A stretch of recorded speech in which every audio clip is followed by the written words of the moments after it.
Добре дојдовте во новата епизода на Подкаст Зрак. Вечерва ќе поразговараме со специјалист доктор Драган Ѓоргиевски, доктор на медицински науки, кој малце повеќе ќе ни објасни за проблемите во примарното здравство.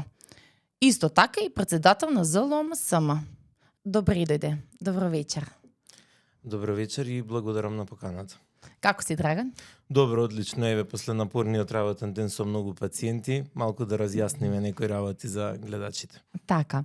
Како матичните лекари го организираат својот ден? Се соочуваат со голем број на пациенти, со кратки термини? Како се соочувате? Секојдневно. За жал, фреквенцијата на пациенти во последниот временски период е драстично зголемена, тоа го придонесува и сезонскиот грип кој што во моментот го имаме, кој ги полни буквално ординациите на матичните лекари, па дневно се соочуваме во смена и по 70 до 80 број на пациенти, што ќе се служи со мене дека е навистина голема бројка на пациенти, бидејќи тука не се само пациентите со грип, тука се пациенти со хронични заболувања, со хипертензија, со диабет, со хипотиреози и слично, значи сите тие пациенти дошле поради одреден проблем. Во амбулантата во која јас работам, тоа е организирано така што гледаме да ги закажеме пациентите. Ние секогаш им објаснуваме на пациентот: дојдете во закажан термин, затоа што да ви издвоиме таа што е респираторен на никој начин патологија од таа што е хронична патологија, како не би се ширела одредена респираторна инфекција и во самите чекални, колку можеме тоа да го спроведеме. Меѓутоа, пак морам да споменам и ниската свесност на населението, но меѓутоа и големиот број на други фактори кои придонесуваат. Има пациенти кои што никогаш не ги закажуваат термините, додека има пациенти кои што навистина си го ценат своето време, како и времето на лекарот. Така. Како ја оперувате таа листа на чекање на пациенти? Како ги одбирате кој пациент ќе се прегледа прво? Обично сестрите водат, имаме како еден, сега воведовме некоја понова програма која што се вика Хелио, и таа програма, например, имаме можност да си ставиме термини за закажување на пациентите. И сестрата врз основа на анамнезата кога се јавува пациентот на телефон, гледа дали таа состојба телефонски оди. Се тука малце е проблем што сестрите се оптоварени, бидејќи кога би имало некој администратор кој би ни го платил фондот за здравство дополнително, тоа би било многу полесно. Ке се јави и ке каже значи кои симптоми ги има, како па ќе се направи некоја листа за денот или за утреден. Таа сега во овој момент сестрите значи се јавуваат на телефонот и они ги распрашуваат, прават една кратка триажа, да речам, и анамнеза. Ако е некои симптоми со високи температури, со тешки дишања и слично, добиваат побрз термин. Тој што доаѓа со некои контролни резултати од рентгенграфија и слично, тој може да се очека и утредента и задутре ако докторот нема термин во моментот. Така, они сигурно се консултирате со вас, кој пациент, како има некоја потешка состојба, сигурно за кога да го закажат, како да го закажат. Што значи да си доктор по семејна медицина? Тоа да објаснеме, пошто тоа сега во светот е тренд. Така, специјалист по семејна медицина во европски ранг е навистина многу значи. За жал во Македонија се уште не профункционирува на ниво како што треба да профункционира. Што мислиш? Сега ќе ти кажам, значи имаме проблем што на пример е фондот за здравство и Министерството за здравство, иако ни дале нели да специјализираме семејна медицина, сме добиле. Колку години е тоа специјализација? 3 години е специјализацијата по семејна медицина, веќе во европските земји е и 4 години, значи се зголемува бројот на семејна медицина. Со тоа добиваш одредени компетиции плюс, на пример да изведуваш еходиагностика, ехонатироидна жлезда, спирометрија, да можеш да правиш холтер, се со цел на пациентот побрзо да му дојдеш до диагноза, да не мора да шета низ лавиринтите понатаму на секундарно и терциерно здравство. Така. И тоа, еве, по Словенија, Хрватска функционира навистина многу добро и самите пациенти си ги решаваат проблемите кај своите матични лекари на многу побрз начин. Додека кај нас функционира малку во поспорено темпо, затоа што тука не ни го даваат тој пакет на услуги. Се призна уште 2019 година, да речеме, дека има одреден пакет на услуги за специјалисти по семејна медицина, но меѓутоа никогаш во фондот за здравство не се донесе цена на тие услуги, не профункционира како што треба системот, затоа што треба да се направи една комплетна, како да кажам, реорганизација на целото примарно здравство за да функционира. Инаку семејниот лекар сам по себе една сеофатна грижа за пациентот. Ти се грижиш за целото семејство и токму тие услуги што така ги спроведов. Така функционира, мислам дека сегде устранство, дека матичниот лекар се грижи од децата до најстариот во фамилијата, апсолутно, така? Апсолутно. Знаеш како ги познаваме наследните болести. Тоа е многу голема гранка, искрено да кажам, мислам, тоа да се грижиш од најмалиот до најстариот член во фамилијата, тоа е многу голема грижа. Апсолутно. Знаеш како ги познаваме наследните болести на пациентот, познаваш социоекономскиот статус на тој пациент, познаваш услови во кои живее, обкружувањето, финансиска состојба, што сето ти придонесува за тие хронични наследни заболувања и многу полесна можност за претпоставена диференцијална дијагноза можеш да направиш, но не е само тој момент. И моментот на ова што можеш да дадеш многу повеќе компетиции во однос на општите лекари, но треба да бидеш соодветно признати, платен соодветно за тоа што во моментот не е разграничен и не функционира. Така. Дали исто сте платени вие како семејни доктори и докторите по општа медицина што се како матични лекари, или ви функционирате исто како матичните лекари? Функционираме подеднакво како матичните лекари, немаме никакво издвојување, нешто што сметам дека треба да се издвои, треба да имаме посебен бод да речам, самата таа капитација. Вие одите на специализација. Да, матичните лекари се без специализација. Апсолутно. Кога правиш одредена специализација, ти добиваш повисоко ниво стручно и академско. После тоа, содавањето на тие поголеми услуги кои ќе ги пружаш на пациентите, но првен треба да се признае тој пакет на услуги, да се даде соодветна цена на цењење и да се издвоиме барем по пакетот на услуги, или ако ништо друго, да има во самиот модел на плаќање некој процент затоа што си направил специализација и ти веќе имаш некои поголеми ингеренции во однос на општите лекари. Така.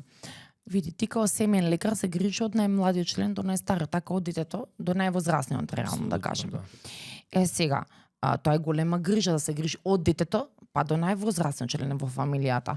И сметам дека тоа треба да биде платено многу повеќе од општиот лекар. Така, затоа што нема никаква специализација. Ти си учел реално и си давал све од себе 3 години од своето време и школување и све, за да постигнеш нешто плюс повисоко за матичните лекари.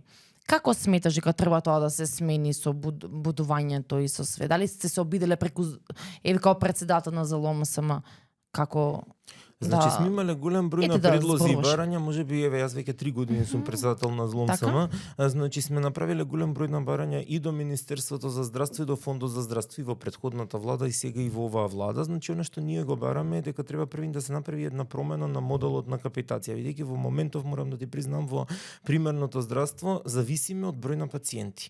Нешто што веќе нигде во светот го нема, затоа што пациентот после те смета како исполнуваш на желбата. Ако не му дадеш упат за терцијерно здравство, да ги преплавиме. Точно, ќе ти побера, доаѓам за да ти поберам упат за негде. Ќе ги преправиме, ќе си преде на друго место. Ќе си имаме една... готово, не си математичен, ќе одам кај друг ќе ми даде упат. Многу лесно, без никакво објаснение, може да те смени. Ќе ти дадам еден најобичен пример.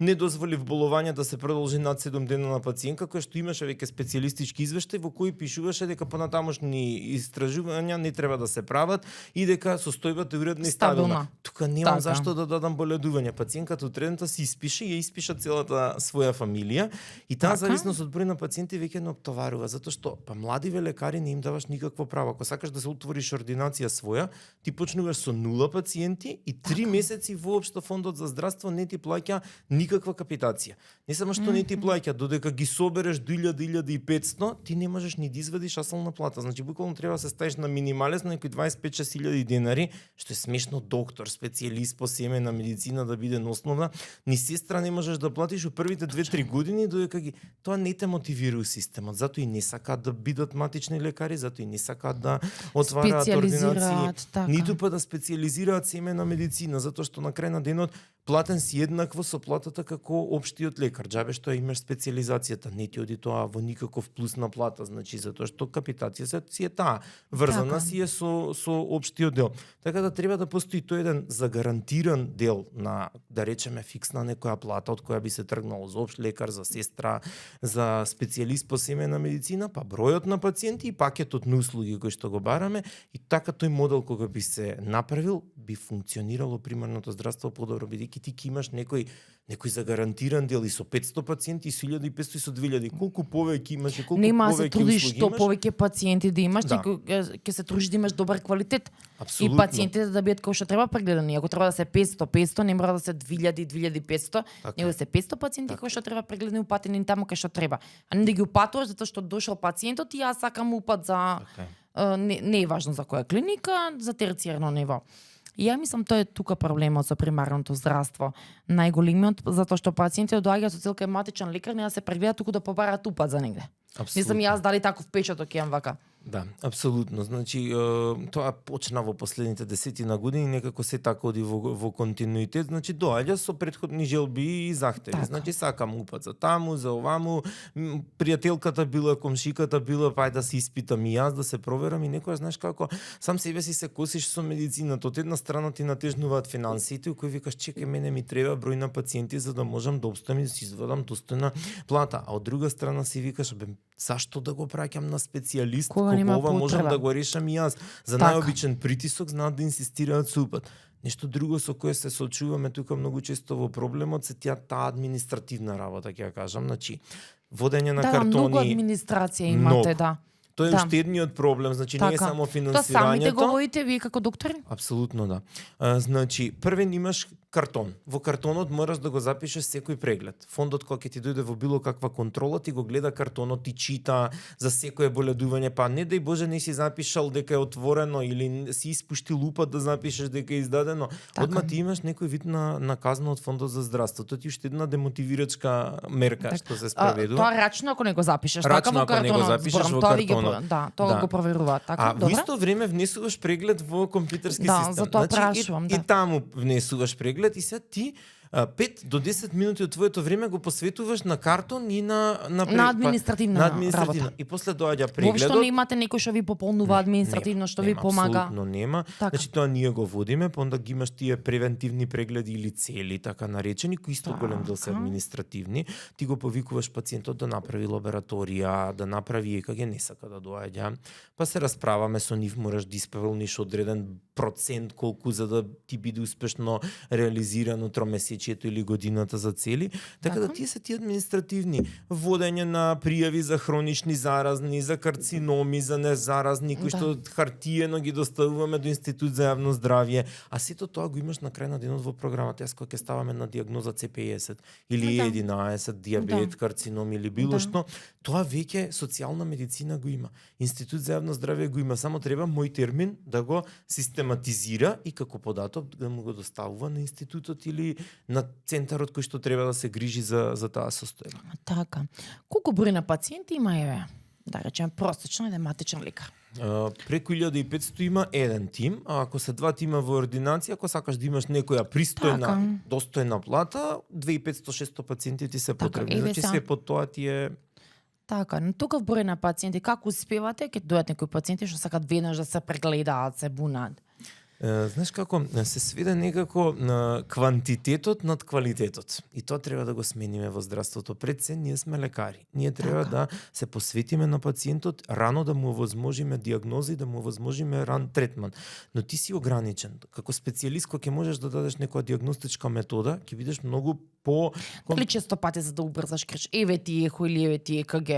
Па, И така за се да го- случува, се Да. случува особено Да. кога имаш гледаш у чекална 10 луѓе, тебе веќе ти е крајна смена, значи у 1 сатот, веќе немаш ни Така. концентрација Така. и си викаш, ајде еве ти упат специјалист за пулмолог, оди таму нека ти испитаат се, длабоко во себе знаеш дека тој пациент не требал да ти отиде Така. на специјалист. Се обидуваш колку можеш да го намалиш тоа, ама некогаш едноставно Така. не успеваш Да. во системот. Едноставно си уморен таа Да. гужва на тока број на пациенти све. Апсолутно. Сега во последно време имате доста пациенти со грип, како се справувате со тоа?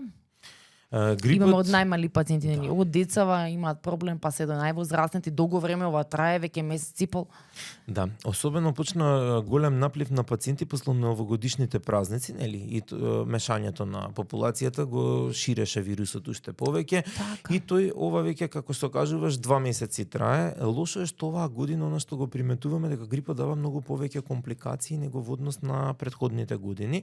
Например, ланската година имаме многу полесна клиничка слика, некоја температура до 38-39, болка во коски и мускули, некоја грло болка која за 2-3-4 дена веќе се стабилизира. Сега голем дел од пациентите пред се постарата популација и децата завршуваат со обструктивни бронхити, завршуваат со пневмонии или таман ке сметаме сме им дале антивиротик, си ја средил состојбата, нема ни 5-6 дена по прележување на грипот, Па, креваат видиш, од поново. Точно, пак температура. Пак температура, имаат некоја реинфекција, најчесто станува збор за стрептокок после тоа, значи со силни болки у грло, значи со температури високи, прават многу често пневмонии кои што се комплицирани, на кои им треба и двојна антибиотска терапија или по инфузиона терапија и слично што треба да се примени, тука веќе имаш проблем затоа што тој пациент неколку пати ти се појавува во месецот во ординација. Ти со истиот пациент, а такви ќе ти се појават 10 во неделата, во месецот веќе 100 ти се такви кои ти се појавиле по 5 пати, значи ти имаш 500 прегледи само тие од тој број на пациенти. Така. Што да има, Иве, објасниме на гледачите околу тоа примањето на сами лекови. Они сами земаат антибиотици, сами дома препишуваат, пијат свашта.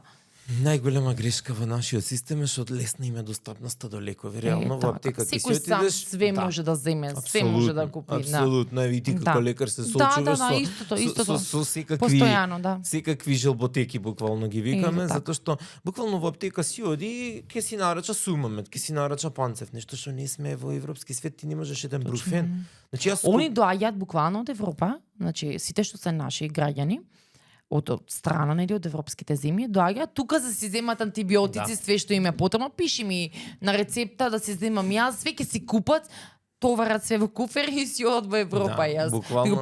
Вика таму антибиотик не ни даваат, никако вика не даваат антибиотик, ниту за деца, ниту за возрастните реално. Тука имаме проблем. Како тоа да го ограничиме користењето на таа антибиотска терапија, пошто постојано секој што сака си зима.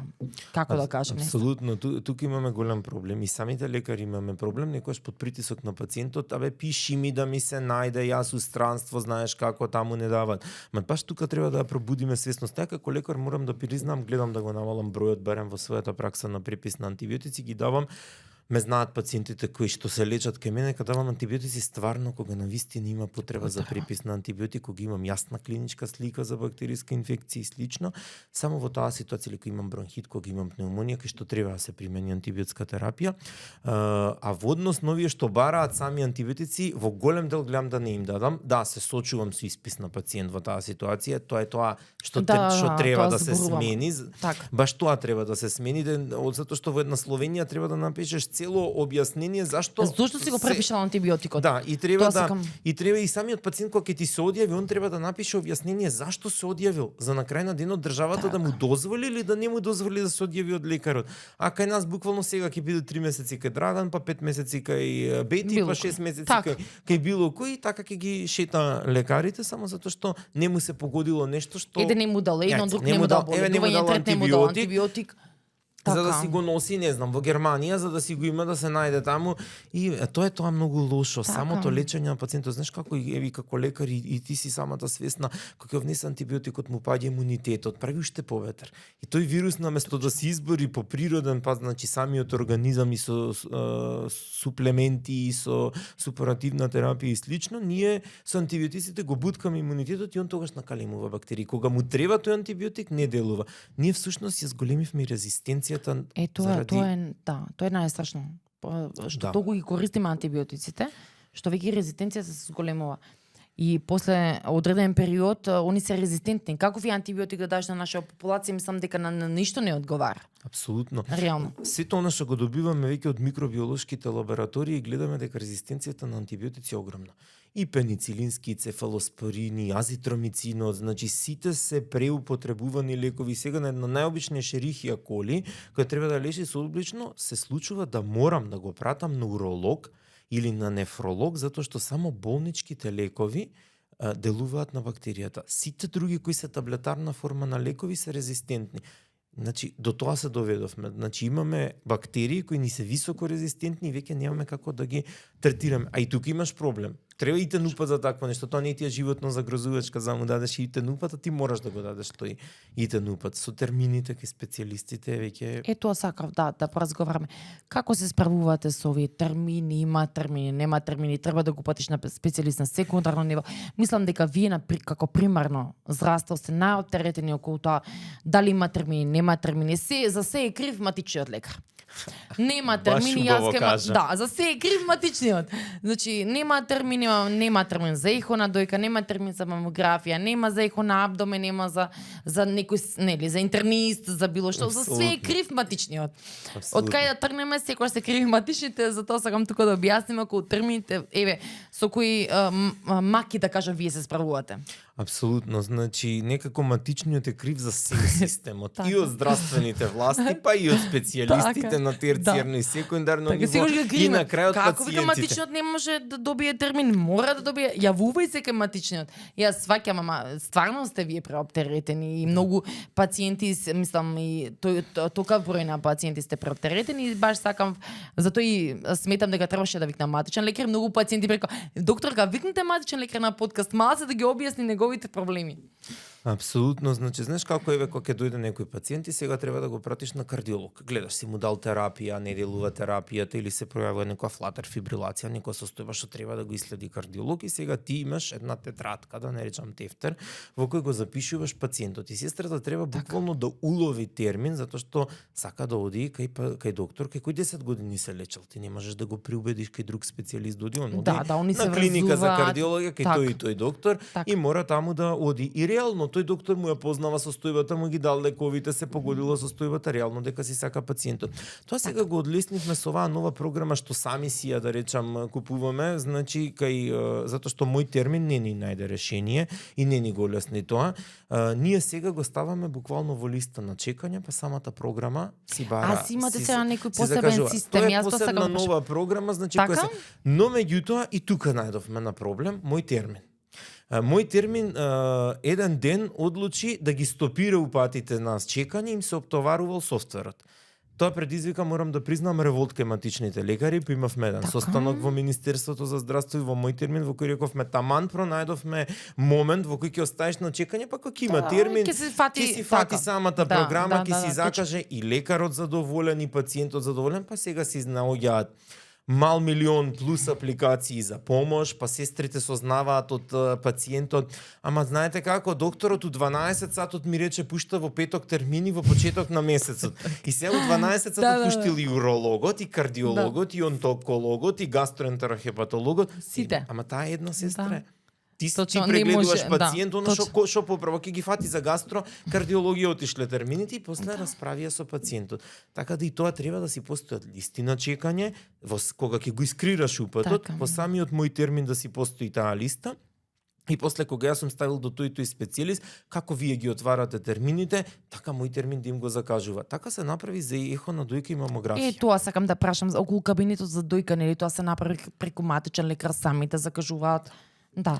Има се уште некои финеси што треба да се разработат околу тоа, но морам да признам дека функционира многу подобро.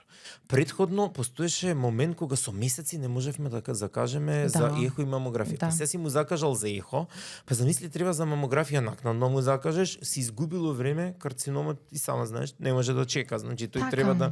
да се средува, така да значи сега се направи така што јас внесувам значи како податок за самиот пациент со одредена дијагноза, значи имаме сега едно ограничување до 45 години, тоест, извини, од 45 години до 69 години, ако немаат никаков симптом, пациентите на скрининг МК самите треба Се да влезат, преборат. да пополнат Да. прашалник и Така е. мој термин преку порака ги известува кој ден и Кога во ќе колку прават сат ќе дојдат мамографија. на таа скрининг мамографија. Па таму на мамографија проценува специјалистот дали ќе му направи ехо, има потреба од ехо или нема потреба од ехо. Тоа е за пациенти без симптоми од 45 до 69 години. Така. Се што е над 69 години и до 45 години се закажува преку нас. Внесуваме значи во системот, означуваме дека пациентот е без симптоми и после мој термин му закажува во било кој пункт центар за дојка што е достапен. Ако напипаме творба, тука имаме проблем. Тоа, Например, да. сум направил Еве што се преглед случува. на пациентка, мене ми се Така. случи, морам да кажам, во Точно. октомври месец. Напипав Добро. на преглед на пациенката, значи палпабилна творба, го ставив на чекање упатот и нема термин. И сега ние ако чекавме кај таа пациенка, веќе беше 3А, 3Б стадиум, значи веќе на болеста, ако чекавме, тоа само си напредуваше, значи Буквално таа пациентка доби термин после 3 месеци од моментот кога За беше корбиопсија, за нешто или за за ехо? обична ехо и мамографија. така. Не чекавме ние. Останал Така. упатот и терминот после го откажував преку мој термин пошто останал упатот. Како го изведуваме во таа ситуација? Да, што се случува? Ги праќаме на торакална хирургија. Навистина смешно. Да. За торакалниот хирург да ги прати на кор- клиниката за радиологија, за Да се ехомамографија, направи па врз основна да. ехомамографија Се направи за корбиопсија корбиопсија. хирургот и ти тука имаш вртење, губење Да, време. да, На крај на да, денот да. хирургот треба да оперира. Хирургот треба да реши тоа исто како сега на онкологија, ке вас да ви ги Така. пратиме само за да му закажете ехомамографија. Нема нема никаква Значи логика. немате некој простор да закажете, Немаме, значи- да речеме приоритетно ехо, Не, мамографија тоа во не некој може. случај, да. Тоа не можеме, мислам Тоа. дека треба да имаме некои црвени термини кога ќе напипаш дојка да можеш Да. одма да добиеш термини, тоа да си бидат тие посебни термини, барем на клиника за радиологија го 8 септември за Скопје како поголеми, а во другиве градови, во другите болници што се поголеми. Така. Во некој следен подкаст планирам да викнам некој представник од мој термин исто да поразговараме околу овие термини и сметам дека нешто што е приоритет треба да се даде, веќе што е црвено некој иконче што ќе можеш да закажеш ехо на тој хитна мамографија. Дали истото се случува да речеме со ехо на срце, да пратите нешто, ехо на абдомен, нешто итно, да речеме палпабилно некоја промена, болка во абдомен. Од другите диагностички методи само Да. ехо на абдомен може да закажеме. Ехо на срце Само нема така. шанси. Ехо на тиридна, значи тоа не ни можеме, значи самиот систем е направен така да само специјалист, да речеме, кардиолог може да се Така. закаже ехо на срце и тука лутаме. Го користиш кардиологот за ехо на срце и холтера, зашто да не, еве холтерот може и специјалист по Така. семена да го направи, ехото на срце тоа. ќе го закаже кај интернист. Тоа, да. Ако е добар тој пациент и ако резултатите му се добри, зашто би одел на кардиологија? Да, да. Не. Значи тука би се сказала работата на секундарно, на терцијарно ниво, ако све може да се изведува на примерно ниво. Ако се изведува на Така и примерно, све устранство, значи све се изведува на примерно ниво. Ние за тоа има преоптеретување и на секундарно и на терцијарно, затоа што на примерно ниво не се решаваат работите. Мислам дека тука е целата работа, не им се доволно дозволува да работат. да, буквално, еве, Специјалистите по семејна медицина да, зборувам. еве не можеш диагностичка метода, не можеш Така. ехо на абдомен да направиш, а ако имаш сертификати се во цел свет можеш да го направиш. Кога ќе видиш дека Точно. тука е окей, не е некоја болка која треба да ја проследиш понатаму, ќе си ги направиш другите доиследувања што сметаш дека треба да ги направиш со редовен термин. Нема потреба да се Така. употребува итна состојба. Ние тука губиме многу време. Или еве на пример ехо на срце. Ако ти веќе си му тоа не може да изведува специјалист по семена, ама кога ќе закажеш на интернистот да направи ехо на срце, треба да го активираме малку и секундарното здравство. Се иде на терцијерно здравство на крај на денот, а поликлиниките ни седат празни, немаат доволно специјалисти, не се изведуваат одредени диагностички методи и слично, значи треба да може да се изведе кај него ехо на тиридна, ехо на срце или било која друга спирометрија и слична диагностичка. Ако тоа е уредно, на крај на денот зашто бидел на пулмолог ако спирометријата му е уредна? Иако веќе ти како специјалист по семени интернистот може да препише одредена инхалаторна терапија, ние не можеме една инхалаторна пумпа да препишеме. Значи кај наобична да. хоп кога имаш најобично Така. влошување, ти не можеш инхалаторно освен вентолинот, ништо друго да препишеш буквално. Значи мораш да имаш од Сега специјалисти. ни дозволија флутиказон 125 инхалационата, а не ни дозволија спреј од флутиказон и тоа е нонсенс. Така. Значи не можеш спреј, се замисли, значи можеш инхалаторна терапија да препишеш, не можеш Не можеш еден спреј за спреј. хроничен ринит Да. и за синусит. Сега бараме баш во моментот последното барање ми е до платформата национална за лекови и до комисијата на Фонд за здравство за позитивната листа да ни го променат режимот на препис на лекот од ТРС од специјалистичко Така. да се спушти на Ма вие сте специјалисти, секако Да. специјалисти, значи вие не сте матични лекари, неко сте само специјалисти, што секако. не те водат како специјалист, те водат исто како општи доктор. Ама тоа треба да се Уопште не- промени, сметам дека сегде у Апсолутно. светот, значи све се сведува на примерно ниво, треба ни да смениме таа политика, сметам дека да се оди на секундарно терцијарно здравство, значи треба да се намали потребата за секундарно терцијарно Така е. со цел све да се сведува на примерното здравство. Све што може збором да се реши врз основа на примерното здравство. Да. Знаеш како, специјалистите треба да ги користиме за потешки диагнози. Не да го користи за еден наобичен хоп, кој што можеш и ти да го следиш. Ако можеш еднаш во годината според протокол да направиш спирометрија, да му ја закажеш, и ако спирометријата му е добра, пациентот само си продолжува со инхалатор. Да, точно е дека првиот контакт и диагнозата треба на крај на денот да ја постави астма или хоп пулмологот, но после контролите треба да ги изведува матичниот лекар. Ако спирометријата е добра, пациентот е стабилен, продолжува со инхалаторната терапија, зашто би одел он на секој 6 месеци или на година дена само за да му ги препише лековите? Да, Истото го констатира што и ние. Он треба да се посвети на тумори, на бели дробови, на саркоидози, на други заболувања, на туберкулози, на некои заболувања, значи кои што се комплицирано, кои што нема подобрување после примање на терапијата и слично, чести екзацербации, значи на тие состојби треба да се посвети пулмологот. Ги оптоваривме специјалистите со непотребно одење на пациенти на тој дел. Така. Покрај овие работи, вие сте и во превенција, во вакцинација на пациентите. Како се справувате? Едукација на сите возрасти, све на вас како матични лекари. Имаме, баш треба превенцијата највеќе да ја работиме, значи да превенираме одредено заболување, да се бориме против пушењето, да се бориме да се покрене вакцинацијата кај пациентите, кај ризичните Како групи. се одвива вакцинацијата според тебе вака во Вакцинацијата повеќе се задолжени в вакциналните пунктови, значи они обично треба да си ги повикуваат дечињаве за од мала возраст, значи во однос на календарот на вакцинација. За жал имаме антиваксери многу, значи тешко се справуваме со тоа и ние коматични лекари вакциналните пунктови. Некој смета дека детето не треба и не смее да го вакцинира, а во однос на грипот и тука има проблем. Многу едноставно, значи сега пополнува пациентот една апликација, во минатото не беше така. Матичниот мора ти фати термин, па неке лучаир, па сакалу ѓорче. Значи сега самиот систем ти дава можност си пополнуваш таа апликација на вакцинација МК и си означуваш и општината која ти е најблиски, ти даваат поликлиника Букуреш и Дадија, Ѓорче Петров, каде да ти е распределен пунктот или центар за јавно здравје и слично, и треба да се јави на терминот. Не се јавуваат. Не само што не се јавуваат, него откажуваат терминот.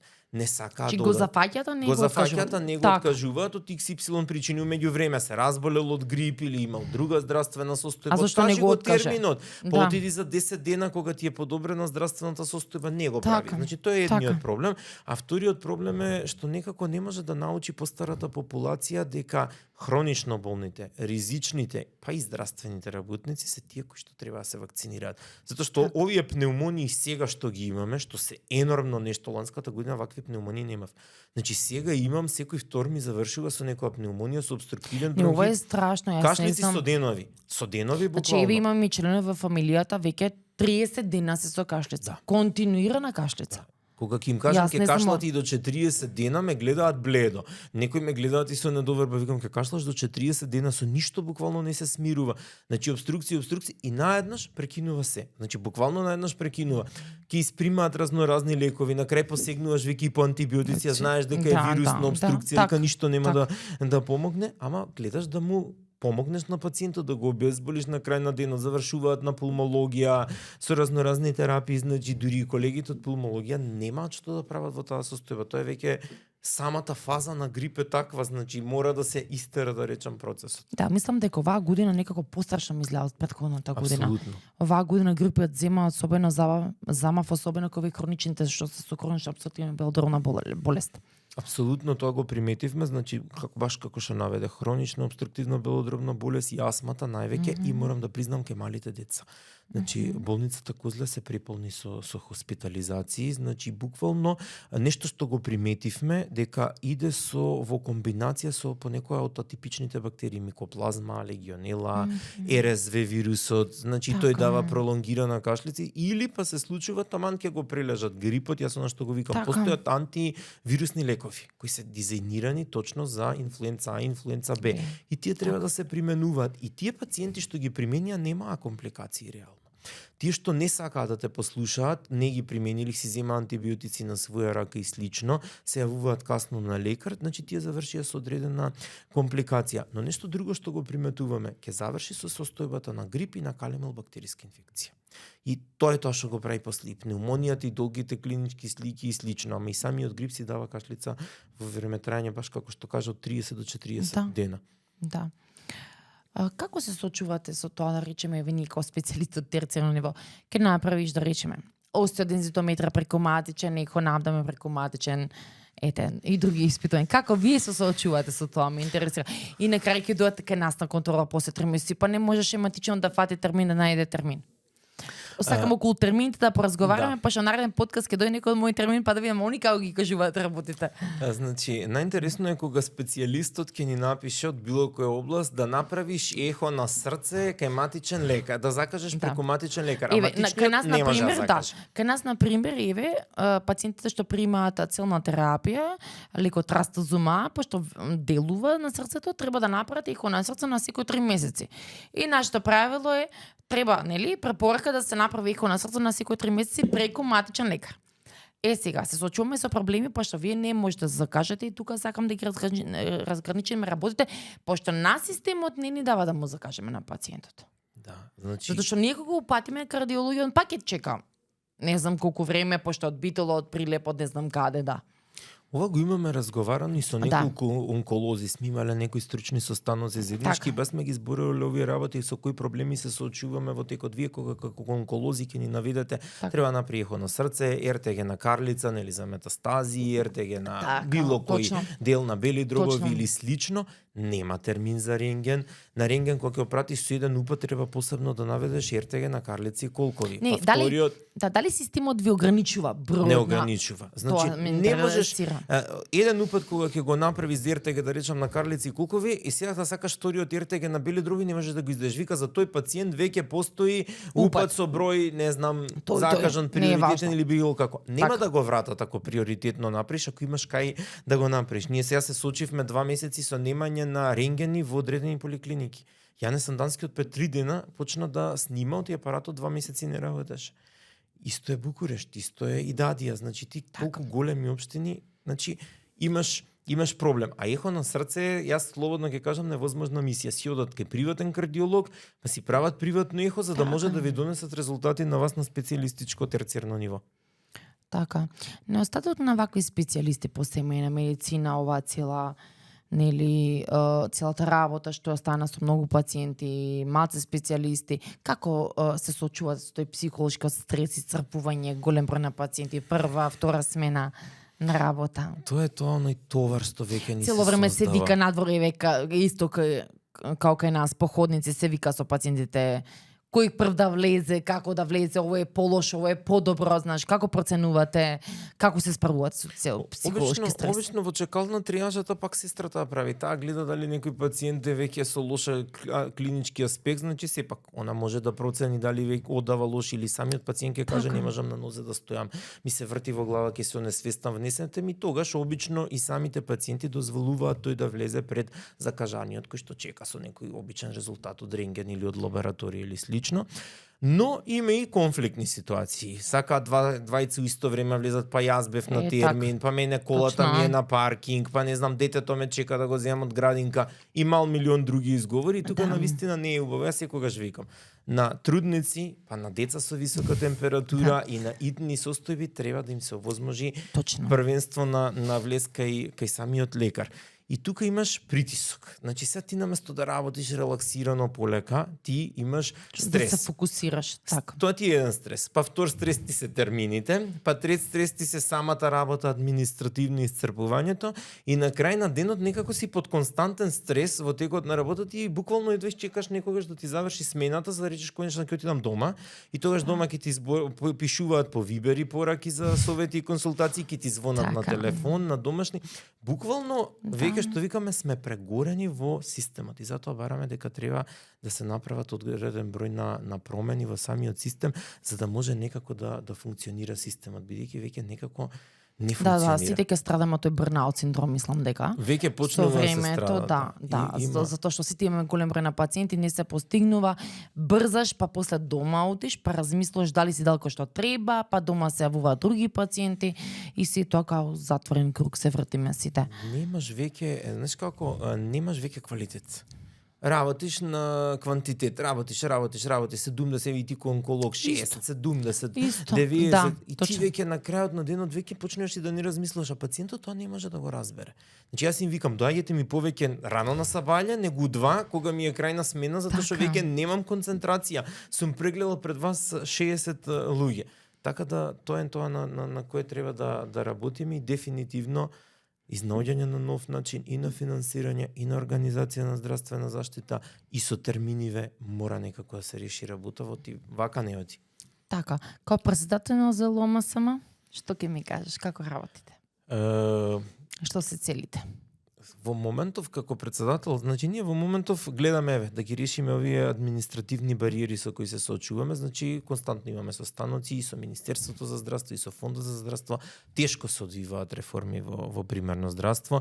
Нешто на што се фокусираме е кампања кај помладата популација. Пред се сега имаме една кампања за пушење која спроведовме ланската година во Центар Гостивари во Штип, а сега веќе планираме да ја продолжиме и низ другите општини на Македонија и како и градот Скопје, кај 9 оделенците малце повеќе да им даваме совети додека е таа фаза да не почнат да пушат. Оти пушењето ти е ризик фактор за голем број на болести. Џабе ние веќе после да ги откажуваме со 20 години пушечки статус, тешко. Точно. Абстиненцијалните синдроми исто што се јавуваат се многу чести. Второ ќе почне, ќе направи обид, па прекинува. Нема достапна никотин заместителна терапија, значи немаш или е со висока цена на чинење, ја нема во Македонија. Ти имаш еден зачаран круг во кој се вртиш, а сето тоа после ни ги преполнува хоспитализациите заради пушењето, пред се пулмолошки, кардиолошки, па и карциномите и сети се како еден вид на проблем. Тоа е нешто со кое работиме и еве сега можам слободно да кажам да го најавам 6-тиот конгрес и 26-тиот симпозиум кој ќе го имаме на семејна медицина од 15 до 18 мај во хотел Хилтон во Скопје. Значи секој лекар може да учествува, да се испрати свој абстракт, имаме различни теми за ризик фактори, за точно имаме и за скрининг и превенција кај карциноми, имаме за имунизацијата, хипертензија, хиперлипидемија, диабет и сексуално преносливи заболувања и многу други теми, така да секој од колегите, било да е општ лекар, било да е специјалист, може да си пријави теми да присуства или со слободна тема или со постер презентација во склоп на конгресот. Ќе имаме голем број на европски професори, околу 25 се поканети од 10 европски земји, значи и во регионот и во пошироко во Европа. Тоа нешто со кое го правиме, секојдневно имаме кампања кај населението за денот на семејниот лекар. Различна. Ланската година меревме крвен притисок, гликемија и пик флометрија на плоштад, за да кај населението да излеземе во сусрет, малку да се доближиме до населението. Медиумски кампањи гледаме како председател да гостувам за различни емисии за да се подигне свесноста, со станоци со самите лекари. Одскоро веќе сум и подпредседател на Европската унија на семејни лекари, па имам и таму задолжувања со одредени директиви, така да се исполнува тој академски дел. Така. Дали сметаш дека функционираат скрининг програмите овде кај нас, особено за карциномите? За жал не. Мислам дека не. Треба многу да се работи на тоа. Скрининг програмите ни се на слабо ниво. Еве скринингот за колоноскопија се смисли сега во моментот, ке ти кажам, значи имаме пациенти од 50 и пациенти мислам дека од 60, да не сгрешам нешто со бројките, и ќе влезеш на пациентот и ќе му се јавиш на пациентот, пример дали сака да направи колоноскопија, спаѓа во групата која го издвоила Министерството за здравство и одма ти викам, немам потреба, јас со тоа супер се осеќам. Менталитетот е на ниско ниво, значи треба да се работи на ама тоа е се со медиумски кампањи. Исто со мамографиите имавме проблем, ако е да речеме пријавени 50 мамографии, 25 се појавуваат на мамографија од пациентите. Тука имаме проблем околу менталитетот на појавувањето на тие скрининг програми, кај што сегду свет луѓето како им закажеш термин, оние едва чека да одат и дури плаќаат казни ако не се појават на скрининг програмата. Токму тоа е моментот, казни. Како сметаш дека е ова? Можеме да го надминеме може да звучи многу ригорозно за нашиве пациенти, но треба казни. Така. Значи, сите земји си имаат различни форми. Некои спречуваат неколку месеци да имаат осигурување, па ти кога ќе му скратиш осигурување да не може да има задолжително здравствено затоа што не го испочитувал терминот. Јас викам, значи си закажал 15 да речеме мамографии. И од тие 15 се појавиле 5. Тој ден кабинетот за дојка не сработил тоа што требал да го сработи. Така. А од друга страна се жалиме, немаме термини, нема итни упати и слично. Значи тука треба веќе и кај населението голем број на медиумски кампањи и од нас страна на лекарите, и на онколозите, и на другите специјалисти.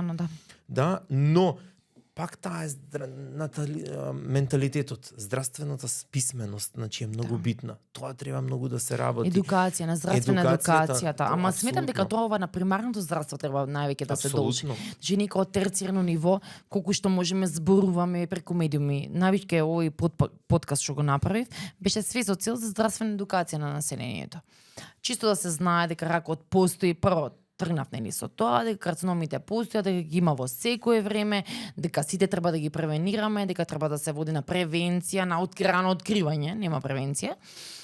Ама ете, едноставно луѓето не се појавуваат на тие прегледи на на тој скрининг. Јас стварно не можам да, сметам дека и матичните лекари треба малце повеќе да обрнат внимание, да зборуваат. Јас знам дека немате време. Свето разбирам дека сте преоптоварени.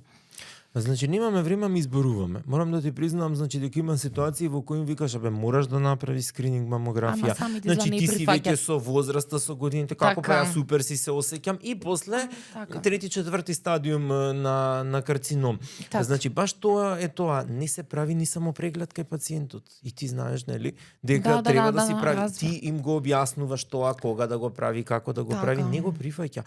Значи едноставно тоа е тоа ниско ниво на свесност за самото здравје. Никако во земјата ќе трчаме кога ќе се открие болест и ќе ги сватиме сите специјалисти по можност таму, значи од сите страни по кругови готово да решиме, ма тоа е касно, значи свесноста за сопственото здравје треба на самиот старт. Значи затоа и се смислени тие скрининг програми. Зашто да не направи еден маж над 50 години колоноскопија? Кога знаеме дека карциномот на дебело црево кај мажи над 50 години е доста чест. Не е тоа страшно на 10 години еднашка да направи колоноскопија или да направи ПСА за простата, како еден најзначаен маркер, или ехо на простата над 50-60 години. Значи, тоа е нешто што го установила цела Европа и затоа ги откриваат карциномите во рана фаза. Кога ги излекуваат и си живеат. Точно. Ради немање термини, ради несвесност на население, немање на специјалисти доволно и сите сме си поврзани во системот, неразговарање, некогаш забораваш да му обрнеш внимание на тоа, пациентот го гледаш дека не е толку заинтересиран за својата здравствена состојба. Наведам еден најобичен банален пример, за скрининг на дијабет. Значи ти му викаш, ти треба да избегнуваш јаглени хидрати во исхраната. Значи ти не можеш да очекуваш само апчето што ти го дал дијабетологот дека све ќе среди. Значи, тежина намали, значи не јади толку јаглени хидрати, не јади кифли, пити, тестенини, оди повеќе на зеленчук, оди повеќе значи на друг вид на исхрана, ама не мене тоа ми е милено. Немаш регулација или сега јас не можам да вежбам или толку може години јас вака, сега ќе се менувам или било како. Или му викаш 2 пати дневно треба апчето, не можам, многу ми е, јас еднаш дневно ќе. Не е дејството исто на апчето 2 пати дневно или еднаш, некој смислил. Значи си има самото упатство на лек колку пати се употребува тој лек. Така. Имаме проблем со тоа со пациентите и најчесто ние имаме проблем со тоа. Знаеш како они идат на матичен, специјалистот ми даде тоа, препиши ми го, буквално со извештаат од специјалист и после ќе дојде нас, мене матичот ништо, он само јас ќе му го дадам вашето, он ќе ми препише и толку. А уствари не е баш така. Јас често пати се слушам со матичните лекари и зборувам и они ми кажуваат дека јас му објаснив, му кажав, ама пациентите не прифаќаат, не е секој само до матичниот лекар. Кој е најчестиот проблем што се соочуваш вака на работа? Па најчестиот проблем е гужвата, значи некогаш не можеш да изорганизираш, затоа што морам да кажам пак е тука значи моментот на неорганизираност на системот. Растече нос, јас викам не е некоја страшна состојба, постојат деконгестиви капки за нос, тоа самиот пациент сам треба. Значи, јас ќе наведам пример во Словенија кога бев еден краток временски период, значи таму се јавува сестрата на телефон и кога пациентот кречи имам растече нос и температура, сестрата ќе му даде по телефон совет. Ќе се напиеш ибупрофен или ќе се напиеш парацетамол, ќе ставиш капки во носот, ќе смукаш пастили, за 3 дена ќе ми се јавиш ако не се подобрува состојбата. Тогаш се јавува, па му се закажува преглед кај доктор. Кај нас не дај Боже да ти крене за температура, ама јас имам температура, да му речеш за 2 дена, па готово, отиде кај друг лекар кај што ќе биде услужен од местиот ден, има помалку пациенти, колегата, колешката, без разлика се, значи тоа е тоа, значи некоја форма на пребрза реакција кај пациентот. Нормално е температура да имаш кај таква состојба и тоа е нормален сплет. Затоа и си измислил, ако ти немаш кашлица, ако ти немаш грло болка, ако ти немаш тешко дишење, немаш други пропратни симптоми, температурата почнала мене најсмешно и најинтересно ми е кога кажат од денес. Што очекуваат од денес? Да, И уште кога ќе ми да. дојдат со лабораторија направено од денес. Денес, а Сами сме температура свесни дека денес. барем 3 дена треба Да. за лабораторијата биде и ние имаме после грешни клинички слики, ти му викаш па немаш ништо. И за 5 дена ти направил пневмонија. Он требал да дојде 4-тиот, 5-тиот ден со симптоми, тогаш веќе ќе си открил немало да дојде до пневмонија, ќе било бронхит или некоја друга состојба. Ама од денес за денес Така ништо се немаме избрзуваат диагноза. работите, да. Барањето на термини и административната работа е нешто што ме исцрпува. И тоа што не сакаат конечно да прифатат и да ни ги признаат специализациите по семена медицини и соодветно да бидат платени, да се промени цел тој модел на финансирање. Така. Сегде од светот функционира така. Мислам дека семените доктори сегде функционираат. Јас во многу европски држави сум била каде што све се сведува на примарно ниво. Значи све решаваат докторите по семена медицина, евентуално нешто што е критично, нека хронична состојба што не може да се среди на примарно ниво, па се праќа на секундарно и на терцијарно ниво. Тука мислам дека е најголемата работа, што мислам дека и ние сме преоптеретени поради тоа што ништо не може да се среди на примарно, него нема доверба едноставно пациентите кај матичните лекари. Не знам зашто е така. Тоа е така затоа што со низ годините, значи беше така поставен системот. Матичен само мене ми препишува леко, како тоа да не, викам и тој е доктор. Значи тој е доктор и исто викам како јас. Јас и колку пати значи тој е викам доктор исто како јас. Значи доктор знае викам све викам што треба да ти препише. Пак е таа релација доверба меѓу матичниот лекар и пациентот кој ја гради. Значи јас и си имам со текот на годините создадена некоја доверба кај пациентите и пациентот знае дека кај мене ќе се реши. Најверојатно не е тоа здравствена сегде. состојба. Да, не тоа е се сегде. индивидуални Имаме колку е индивидуални сегде. ситуации, има секаде. ситуации во кои гледа побрзо да заврши со пациентите Така. од разноразни причини, а некогаш и бројот на пациентите доведу и ти да правиш значи така затоа што не можеш да постигнеш и викаш овој ќе опуштам на специјалист, овој ќе го прегледувам и слично, што не е во ред. На крајот на денот тука треба да го решиме, ама пак се сведуваме на реорганизација на целиот систем и термин кај матичен лекар треба да има дури и партиципација кај матичен лекарот и ние тој неограничен број на влезови. Значи денеска дошол за рентген на колено, ти го боли колено. Утре дошол за апчиња, задутре лабораторија, следниот ден ти доаѓа со резултат. Он влегол 5 пати кај тебе само оваа недела. Така. На крај на денот се тие 200-300 пациенти, јас викам, значи влегуваат неколку пати во месецот, а другиве не можат од нив наред да стигнат. Значи има ситуација кога пациент со тешка пневмонија или со некој флатер фибрилација чека во ходник 10 пред него пациенти затоа што а он доаѓа прв пат у 5 години. Кога стварно има потреба, си одвоил време, дошол да се прегледа, треба да го ислушаш, да го прегледаш. Тие се најтешки пациенти. Тука највеќе треба да внимава лекарот, оти тука може да пропушти. Значи во сплет на околности преморен од претходните прегледи кај што дошол носот ми тече или имав интересна состојба пред 5 години, се боцнав на чадор. Значи на прстот не гледам ништо, значи апсолутно беше се боцнав на чадор. И ја гледам раката и не знаеш што совет да ја дадеш. Значи едноставно си викаш што сега да правам, што да ја кажам, нема ништо. Значи буквално треба да кажеш па големо чудо, значи не е ништо страшно, не гледам.